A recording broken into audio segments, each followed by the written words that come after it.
Hello friends and my dear student, मैं Rajiv Yadav from Vivekananda classes and good evening and जय श्री राधे कृष्णा। मैं समझता हूँ कि आप सब अच्छे होंगे और आज से मैं न्यू टॉपिक स्टार्ट कर रहा हूँ। जैसे आपको मैंने बताया था ट्रांसलेशन का सबसे पहले दिन मैंने आपको इंट्रोडक्शन दिया था।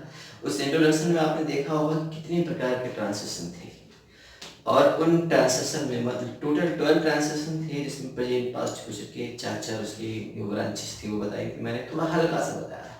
आज मैं आपको कुछ बारीकी के साथ लेके चल रहा हूँ कि सबसे पहले सिंपल प्रेजेंट यानी जिसको हम प्रेजेंट इंडेफिनिट भी पहले कहते थे उसके बारे में बता रहा हूँ। कुछ ऐसी चीज़ें बताऊंगा, कुछ ऐसी चीज़ें आप जानेंगे जो अभी तक आपने नहीं पढ़ी हुई। पढ़ते तो पढ़ाते ही हैं लोग, सारे लोग सीखते हैं, बच्चे बुकों में ही पढ़ते हैं, लेकिन कुछ डिफरेंट तरीके से आप देखें और हमारे साथ आप बने रहें और देखें कैसे न्यू न्यू तरीके के सीक्रेट्स में निकल कर आते हैं। ठीक है, तो लेट अस स्टार्ट। आगे देखो, टेंसेस में हमेशा पहले जा रहा सिंपल प्रेजेंट यानी प्रेजेंट इंडेफिनिट। ये भी आप समझ गए होंगे कि दोनों में अंतर क्या होता है। ठीक है, यानी जो मेन वर्ब होता है यानी जिसे हम मुख्य क्रिया में हिंदी में कहते हैं, उसके अंत में कहते हैं ना तातीते आता है। नॉर्मल जो लोग हमें बताते हैं या हमें बताया जाता है, पढ़ाया जाता है कि वाक्य के अंत में तातीते आता है। इस तरीके की बात मैं मानता हूँ ये बिल्कुल ठीक नहीं होती, क्योंकि अगर आप देखें मैंने दो सेंटेंस आपके सामने लिखे, ये भी दो सेंटेंस हैं, जैसे ये कुत्ता है और ये जूता है, इनके लास्ट के अंत में भी तातीते आए हैं। क्या इन्हें समझ सकते हैं कि प्रेजेंट के इंडिफरेंट है, क्योंकि इनमें वर्ब तो है ही नहीं। अगर वर्ब होती इसको आप सिंपल तरीके से बना भी सकते हैं, दिस इज इट ऑल। क्या आप इसमें देखा होगा कि लास्ट में तातीते होने के बाद भी प्रेजेंट इंडिफरेंट है, तो ये बात बिल्कुल सच नहीं हो सकती कि बाकी के अंत में तातीते आता है प्रेजेंट इंडिफरेंट। यानी सबसे देखा कि मेन वर्ब की बात करते हैं, जो हमारा एक्शन है, जो हमारी क्रिया है, उसके अंत में तातीते आना चाहिए। जो वर्क कंटिन्यू जो वर्क है हमारा उसके अंत में तातीते आता है, तब हम कहते हैं कि हमारा ये प्रेजेंट का इंडेफिनिट है या हमारा सिंपल प्रेजेंट है।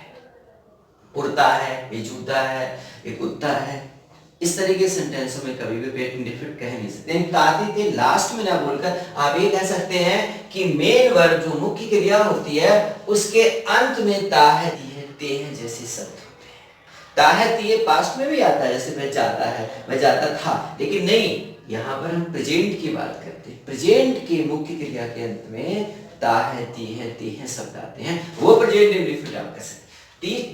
दूसरी बात आप देखेंगे कि इसमें क्या होता है, इंडेफिनिट काम का, इंडेफिनिट का मतलब होता है इसमें काम का होना निश्चित नहीं होता। मैं सुबह जल्दी उठता हूँ, मैं सुबह टहलने जाता हूँ, बच्चे शोर मचाते हैं, बहुत सारे सेंटेंस ऐसे निकल के आएंगे, वह हमेशा झूठ बोलती है, तो ये सारे सेंटेंस ऐसे निकल के आएंगे कि जिनमें आप देख रहे होंगे काम तो हो, काम तो प्रेजेंट में हुआ है, लेकिन काम की कोई निश्चितता नहीं दे रखी थी, यानी डेफिनेट नहीं था, इंडेफिनिट ही था।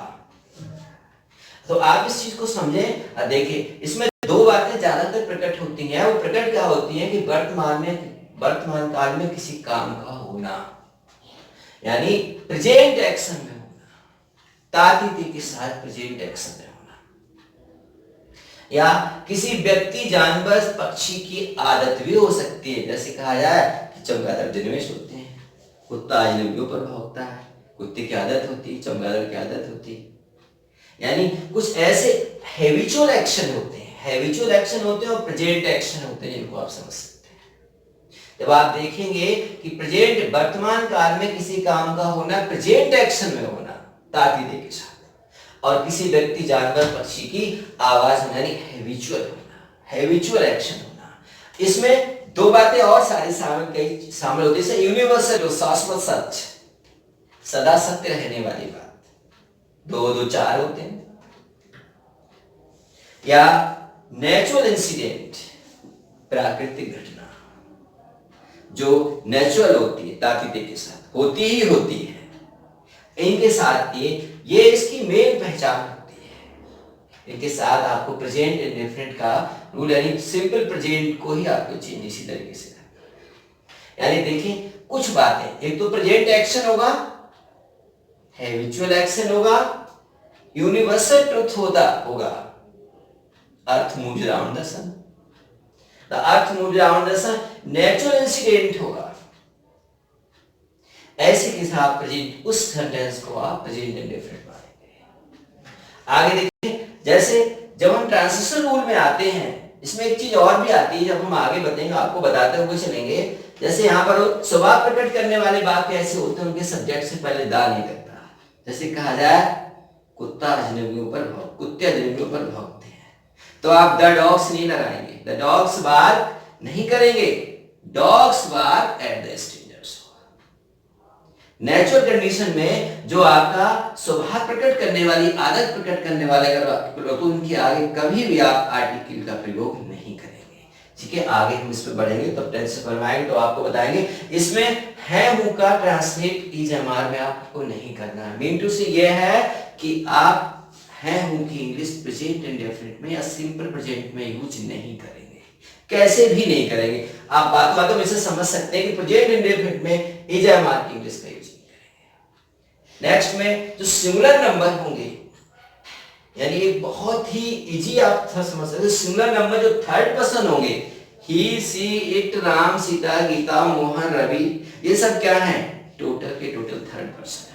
थर्ड पर्सन के साथ केवल आप ऐसे यस का प्रयोग करेंगे, केवल थर्ड पर्सन के सिंगुलर नंबर के साथ, सिंगुलर नंबर है उनके साथ ही ऐसे यस का यूज करना है।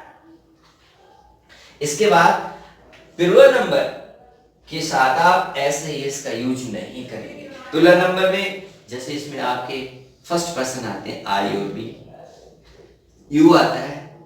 थर्ड पर्सन में आपका वी, यू, दे, बी और दे आता है। तो इसको दे आता है थर्ड पर्सन में, बॉयज आते हैं, गर्ल्स आते हैं।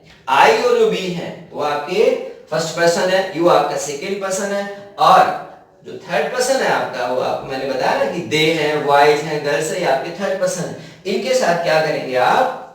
ऐसे यस का यूज नहीं करेंगे। तो एक बार आप समझ सकते हैं कि मेन वर्ब यानी मुख्य क्रिया के अंत में जो ता है ती है, इनके साथ आपको क्या करना है? ता है ती है इनकी पहचान होती है, और इंडेफिनिट में काम का होना निश्चित नहीं होता, इसलिए इसको इंडेफिनिट कहते हैं। और ये दो बातें प्रकट करता है, वर्तमान काल में किसी काम का होना यानी प्रेजेंट एक्शन दिखाता है, किसी व्यक्ति, जानवर, पक्षी की आदत यानी हैबिचुअल एक्शन दिखाता है, और यूनिवर्सल ट्रुथ को शो करता है, नेचुरल इंसिडेंट होने वाली घटना होती है उसके बारे में। और ये मैंने बताया भी था कि ये लास्ट में सेंटेंस के अंत में तातीते नहीं बोलेंगे, मेन वर्ब के अंत में तातीते बोलेंगे, तभी आप समझ सकते हैं कि प्रेजेंट का इंडेफिनिट यानी सिंपल प्रेजेंट है।